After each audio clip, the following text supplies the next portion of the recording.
এখন বর্তমানে আমাদের বাংলাদেশে কিছু সাধক, কিছু সন্ন্যাসী তারা স্টাইল নিয়ে তারা এখন গান মার্কা আর গাঞ্জা মার্কা ইসলাম দেশে প্রতিষ্ঠিত করতে চাইতেছে, যেটার প্রধান হলো গান জুট্টি হওয়া শর্ত। মানে যেটার তাদের ভাবধারা যে না এরকম হওয়া উচিত, এবং বলছে কোরআন কি দলিল, কি বলতেছে কোরআন কি দলিল, তো কি দলিল? গাঞ্জা দলিল। তো এরকম কিছু লোক চাইতেছে যে না, আবার বলতেছে গান হারাম, এটা কোরআনের কোথায় আছে?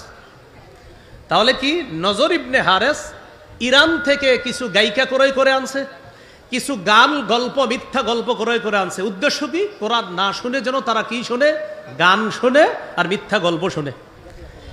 এটা তারা করলো এবং মোটামুটি অনেকটা তারা এটাতে সফল হলো হালকা, যে কিছু মানুষ সত্যি সত্যি তারা ওই মিথ্যা গল্প শোনে আর গান শোনে। তাহলে কোরআনের বিরুদ্ধে এটা দাঁড় করালো। ঠিক বর্তমান সমাজে অনেক মানুষ এখন গানকে বৈধ বলতে চায়। বৈধ বলার দলিল দেয় কি জানেন? বলে দাউদ নবী গান গাইতে গাইতে নবুয়ত পাইছে। না নাউজুবিল্লাহ, আরো আস্তে কর। গানের দলিল কি? দাউদ নবী গান গাইতে গাইতে নবুয়ত পাইছে। এটা কোনো লিখিত বক্তব্য না, এটা মুখের কথা, ভিডিও আছে। দাউদ নবী গান গাইতে গাইতে কি পাইছে?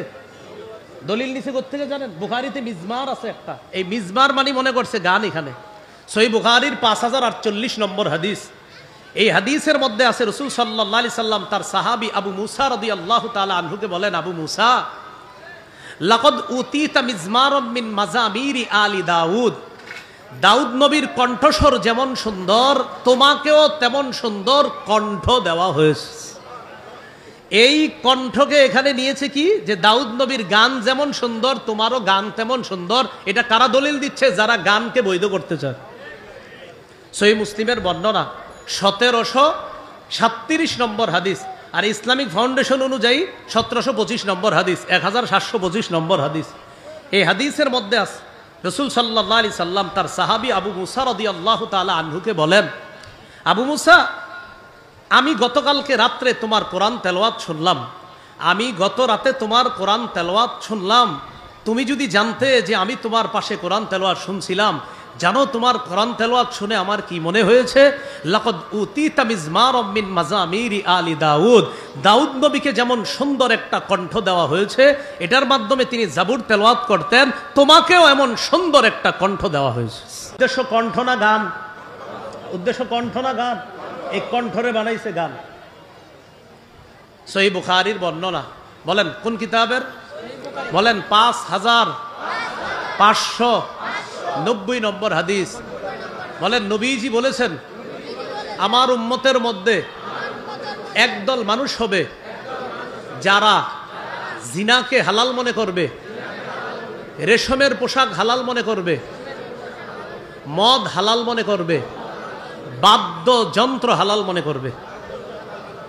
রাসূলুল্লাহ সাল্লাল্লাহু আলাইহি সাল্লাম বলেন, লা ইয়াকুনান্না মিন উম্মতি আকওয়াম ইস্তাহিল্লুনাল হিররা ওয়াল হারিরা ওয়াল খামরা ওয়াল মাআজিফা, আমার উম্মতের মধ্যে একদল হবে যারা জিনাকে হালাল মনে করবে, রেশমের পোশাককে হালাল মনে করবে, মদকে হালাল মনে করবে, আর তারা বাদ্যযন্ত্রকে হালাল মনে করবে। বর্তমান যুগে কেউ যদি বলে যে আমি বুখারী, মুসলিম, নাসাই, ইবনে মাজাহ, সিয়াসিত্তার সব পইরাও গান কোথাও হারাম পাই না, এটা আমরা আশ্চর্য হই না। কারণ এই জাতীয় খবিস মার্কা উম্মতের কথা আল্লাহ রসুল 1500 বছর আগে হাদিসের মধ্যে বলে গেছে। এটা অবাক হওয়ার কিছু নাই। 6 কিতাব পড়েও কোথাও পায় না গান যে হারাম। তো আমি যে বুখারীর হাদিসটা বললাম, এটা 6টার ভিতরে না বাহিরে? এখানে তো নবী বলছে আমার উম্মতের একদল বলবে গান বাদ্য এগুলা তারা হালাল মনে করবে। এই জন্য খুব ভালো করে সতর্ক থাকবেন যুবক ভাইয়ারা। কোনো মানুষের মাথার মধ্যে সুন্দর একটা কাপড় আর দাড়ি দেখা, সন্ন্যাসী স্টাইল ভাব দেখা কারো কিন্তু কথার প্রেমে পড়ে যাবেন না। উল্টাপাল্টা কোনো কথা শুনলে আশেপাশে ইমাম আলেমদের কাছে আসবেন, জানার চেষ্টা করবেন। আল্লাহ তাআলা যেন আমাদের সকলকে সঠিকভাবে আমরা ইসলামের উপর থাকতে পারি, আল্লাহ তৌফিক দান করেন।